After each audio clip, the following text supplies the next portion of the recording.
दोस्तों की हाल चाल है जनाब तुसी वेखदे पे गुलाम एम टीवी ते मैं तुहाडा मेजबान हाजी गुलाम मोहम्मद। दोस्तों सब तो पहले अपने चैनल नूं करना सब्सक्राइब ते नाल लगे बेल आइकन नूं करना क्लिक ताकि साडी अच्छी ते नवी वीडियो दा नोटिफिकेशन हमेशा ही तरह वीरा भरावां नूं मिलदा रहे।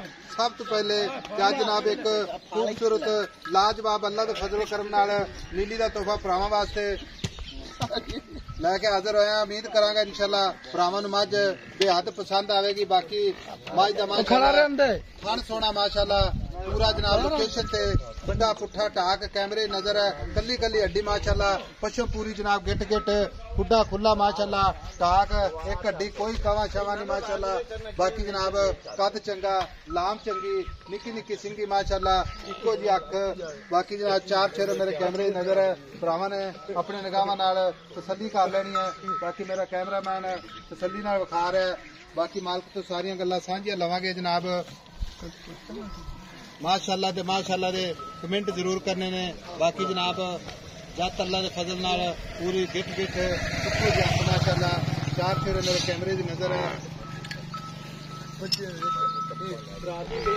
बाकी कैमरामैन साहब थान भरावां नूं तसल्ली नाल विखाया जे ताकि मेरे वीरां नूं माशाअल्लाह लिबास पूरा जनाब खब्बे दा लिबास मुठ मुठ दा थान पूरियां विरला। बाकी जनाब कक्की पशम अल्लाह दे फजल नाल कैमरामैन साहब भरावां नूं तसल्लियां करवा दो। बाकी वक्की माशाअल्लाह हथ रखा लुकदी है कोई कवा नहीं कोई कुछ नहीं माशाअल्लाह दाग लगे ने पुराने। बाकी जनाब किन्ने दिन लैंदी है किन्ना मालक मुल करदा है वो सारियां गल्लां मालक तो सांझा लैने। अस्सलाम वालेकुम जी। वालेकुम सलाम। पा वड्डा की हाल है? ठीक ठाक बात छोटिया। मझ अपनी किन्ने दिन लैंदी सून च? सोई हुई है जनाब। सोई हुई है? हाँ जी। ते किन्ने दिन हो गए ने सोई नूं? सोई नूं आज मान तीसरा दिन। आज 3 दिन हो गए। हाँ जी। ते सुआ किनवा सोई? दूसरा सुआ सुई है ते आज 3 दिन हो गए ने सोई नूं। हाँ जी। ठीक है मगर भी कट्टा मगर कट्टा हाँ जी। हुण 3 दिन बोला ही है जे बनदा पेगा। हाँ बोला हाजिर वक्त कितना कर दी पई है? हाजिर मौके में दो बोला है 14 किलो 14 किलो पक्का गारंटी है। गारंटी है। कोई भरा वीर आवे भावे 1-2 दिन जनाब अपने को 8 दे चोई रखे क्यों जी बोला है हुण आपा जे इथे ठोकी रखी है भई 20 किलो देंदी पई है। अच्छा अगू चोवे ते दूध दोवे 14 किलो। हां वो गल चंगी नहीं चंगी ने एक महीना क्यों जी बिल्कुल एवें दी झूठ मारिए हैं। अच्छा थाना में कोई काटा वादा छट्टा कोई घाटा नहीं कोई वादा नहीं कोई छट्टा नहीं कोई फुआरा नहीं वो अपनी पूरी गारंटी होती चॉइस जेडी नौकी होनी चाहिए। हाँ जी ठीक हो गया। बाकी मेरा चला सट्टे की दूध कितना दूध कर दी रहे? अल्लाह के हुक्म मानना 17-18 लीटर मां दूध देवेगी इंशाल्लाह। ठीक हो गया। माशाल्लाह ये जो चुआई हो जाती नींबू तरह निचड़ी जाती हुण तो मां एक बोला कढ़ाई खड़ी मां तो बड़ी वक्की हुई है।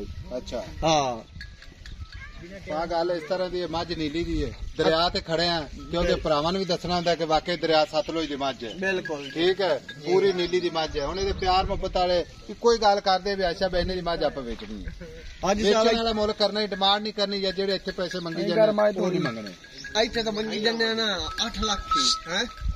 अच्छा ठीक है ते 7 लाख दी मां आपां पूरे 7 लाख दी। हां जी इहदे प्यार मुहब्बत किन्ना इक्के वारी कर दे 6,80,000 दी फाइनल में 6,80,000 दी थाना दी गारंटी चुआई दी गारंटी खावन पीवन दी गारंटी वादे घाटे दी गारंटी हर गल दी गारंटी। ठीक हो गया। आ मगर कट्टा आज तीसरी रात हुई। ठीक है लो जी 3 दिन हो गए ने सुई मगर कट्टा माजे जनाब दूसरा सुहा सुई है।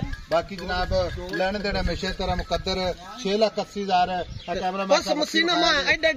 गल्ला ना इंशाल्लाह भरावां नूं कम करके विखाना हुंदा। एक मुठ जनाब रखो तो बक्सी लुकदी अल्लाह दे फजल नाल। बाकी पशम जनाब कक्की पूरी गिट गिट तुन्नी कौड़ी दा निशान कोनी मझ अल्लाह दे फजल नाल पूरी गारंटी वाली 6,80,000 नंबर हुंदा 0348 067 84 68 निका खोल कटोरे मोड़े जी खोल दे जान दे परन।